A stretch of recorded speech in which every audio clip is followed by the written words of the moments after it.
A private jet lands in Florida, and for a second, it looks like Andrew Tate just pulled off the ultimate escape. My brother and I are largely misunderstood. There's a lot of opinions about us, a lot of things that go around about us on the internet.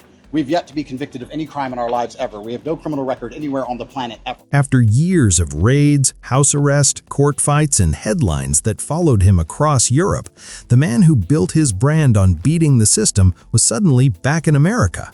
But within days, that victory lap started to look very different, because this was not the clean comeback of an untouchable internet king. It looked more like a man carrying legal pressure, platform chaos, and a brand that only works as long as people still believe the show. For years, Andrew Tate sold one of the most powerful fantasies on the internet. Not success, not even money, control. He told people the world was rigged, that most men were trapped, and that he had found the code to break out. The cars, the watches, the private jets, the cigars, the constant swagger, none of that was random. It was product design. Tate was not only selling advice, he was selling proof. If you looked at him and believed the image, then the next step felt obvious. Maybe this guy really does know something I do not. And that is why his arrival in Florida mattered so much. On February 27, 2025, Andrew and Tristan Tate landed in Fort Lauderdale on a private jet after Romanian prosecutors lifted a travel ban that had stopped them from leaving the country.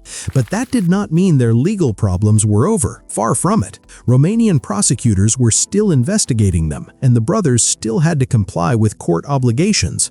They have denied the allegations against them. That moment should have looked like a win. Instead, it exposed the real problem with Tate's brand in 2025. He can still generate attention, but he can no longer fully control the meaning of that attention. That shift did not happen overnight. Andrew Tate first built fame in phases. He had the kickboxing chapter, then the reality TV notoriety, then the full internet reinvention. He turned himself into a viral symbol of wealth, aggression, and anti-establishment masculinity. His clips were perfect for the algorithm: short, provocative, easy to repost, impossible to ignore. Even when platforms cracked down, the content kept spreading through fan accounts and reaction clips.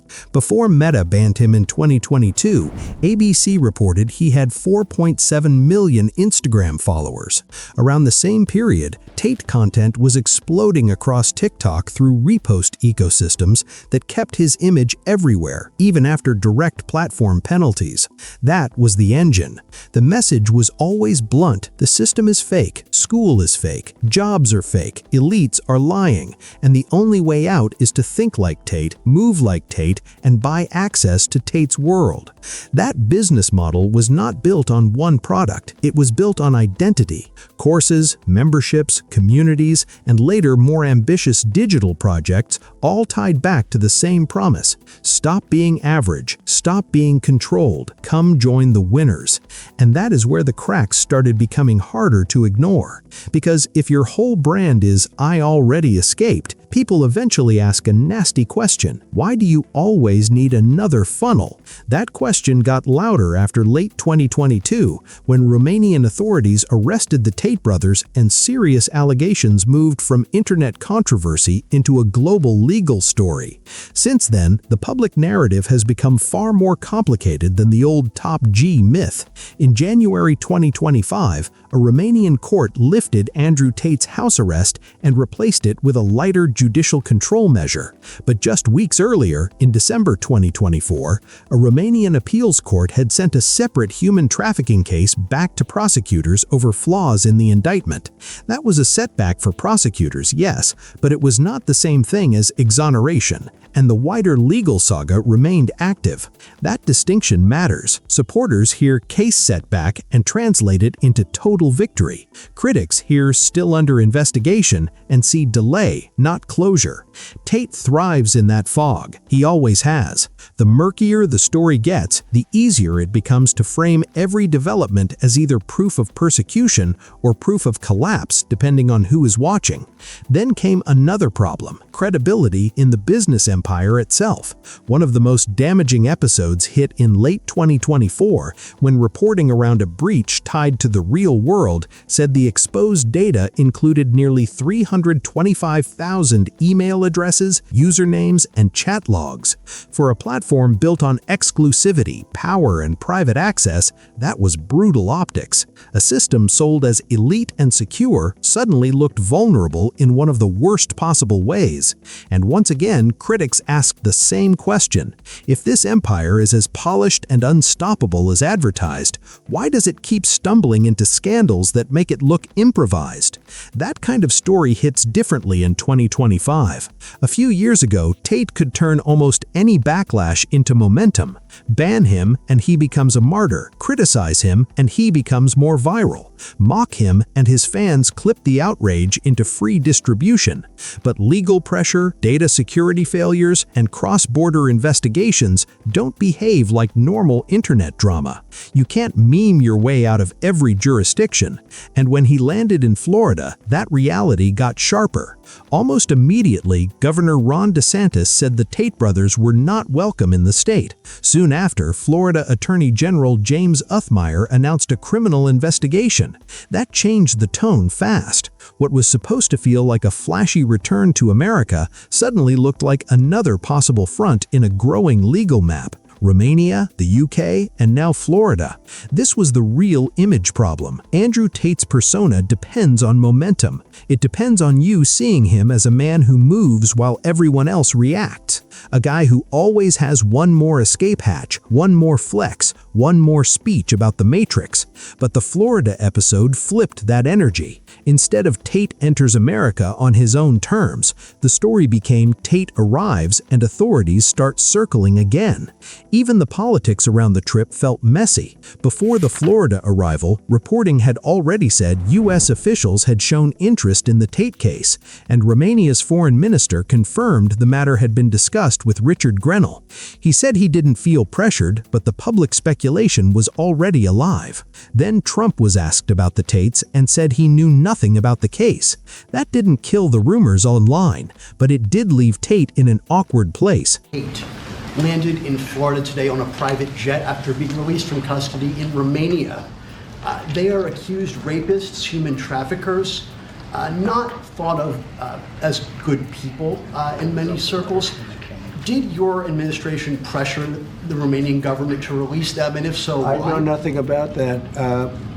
I don't know. You're saying he's on a plane right now? He's back. They already did. Yeah, I just know nothing about it. We'll check it out. We'll let you know. Close enough to political noise to attract scrutiny, not close enough to claim any clean official backing. And that is a bigger theme here. Tate's influence is real, his visibility is real, his audience is real. But influence online is not the same as insulation in the real world. That gap may be the single most important part of this entire story. For a long time, Tate convinced his audience that attention itself was power, and in some ways he was right. Attention built his empire. Attention sold the courses. Attention kept the clips moving. Attention let him survive platform bans and still dominate conversation through repost culture. But attention is neutral. It can build you and it can pin you in place while everyone watches. By March 2025, that looked like the phase he had entered. Not disappearance, not defeat, something messier. A man still huge online, still loud, still capable of dominating a news cycle, but increasingly forced to react instead of command. And there's one more detail that makes this moment feel different. After the Florida flare-up, the brothers later flew back to Romania in March 2025 to meet their legal obligations there. That mattered because it undercut the fantasy that the US trip was some final breakout. It was not a clean escape, it was a temporary movement inside a much bigger legal maze. So where does that leave Andrew Tate now? Not where his fans think, and not exactly where his harshest critics predicted either. He's not gone, he's not irrelevant. He's still one of the most recognizable internet figures of his era.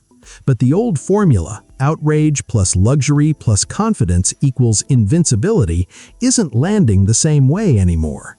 Because once the story becomes court dates, investigations, seized assets, travel restrictions, platform breaches, and international scrutiny, the performance starts competing with paperwork. And paperwork is boring, it's stubborn, it doesn't care how confident you sound on a podcast. That may be the most dangerous thing for someone like Tate. Not a cancellation, not even a ban. The more this story drags on, the more the character starts shrinking into the mechanics underneath it. Subscriptions, reposts, legal statements, constant spin, and a brand that needs more energy than ever just to look stable. So yes, the private jet landing in Florida looked dramatic, but dramatic is not the same as dominant. And in Andrew Tate's world, that difference might be everything. Andrew Tate built a brand on the idea that he could beat every system put in front of him. But in 2025, the real fight doesn't look like a flex anymore. It looks like pressure stacking up across countries, platforms, and courts.